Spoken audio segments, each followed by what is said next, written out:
over to you, Tino. I think we've got Tony was talking about expulsions. You've got another one, haven't you? We're talking to Pete Firmin today, who was a member for over 40 years when he was suspended. Hi, Pete.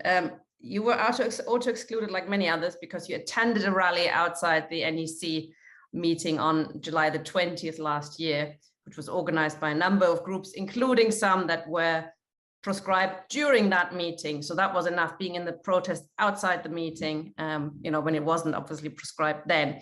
But I understand this was only sort of the final straw, and they've had it in for you for a while. Yeah, I mean, there's quite a long timeline, so it's worth going through. One of the things I want to stress in this, because a lot of comrades know of the role of the Jewish labor movement nationally in the witch hunt. It's worth going through because this illustrates the role of them within ACLP. In our CLP, Hampstead and Kilburn, we have leading JLM members like Mike Katz, their national chair, who is on the Keir Starmer's Anti-Semitism Advisory Board. And we had Phil Rosenberg, the media director for the Board of Deputies, and other prominent JLM members. Of course, we have right-wingers who side with them, and we have a lot of non-Zionist, anti-Zionist Jews and their supporters. So it's been a bit of a battleground around these issues for years. The first time recently we were accused of anti-Semitism was when in early 2016, JLM members wanted to put a rule change that our constituency should take to conference, a rule change that they revived and brought to conference in subsequent years.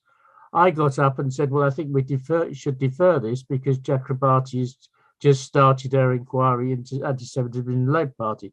Seemed a perfectly reasonable response. We won that vote, but we immediately got accused of anti-Semitism for not immediately endorsing a JLM's rule change.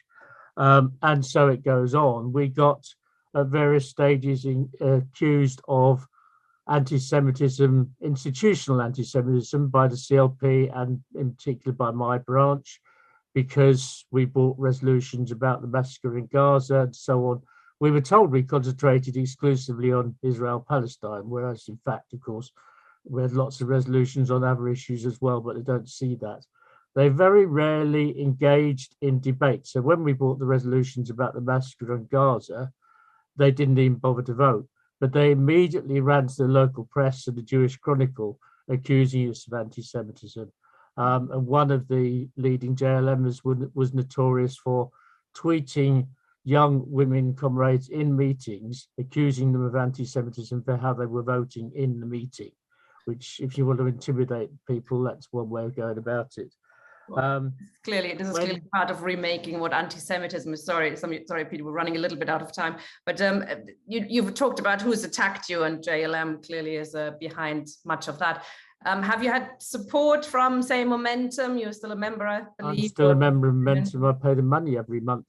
With Momentum and Save Our Socialists and my union, the CWU, what I got was sort of initial messages of support. But then nothing beyond that. And it was clear to me, essentially with all three, that once you mention you're also being accused of anti-Semitism, and I was initially suspended for acting as chair, allowing people to discuss whatever they wanted to. Once you're accused of anti-Semitism, they really didn't want to know.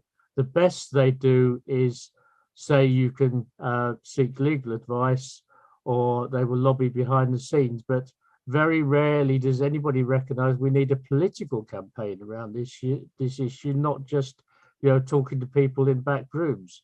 The real support I've had throughout has been from Jewish Voice for Labour, who are very good at helping you write responses and everything else.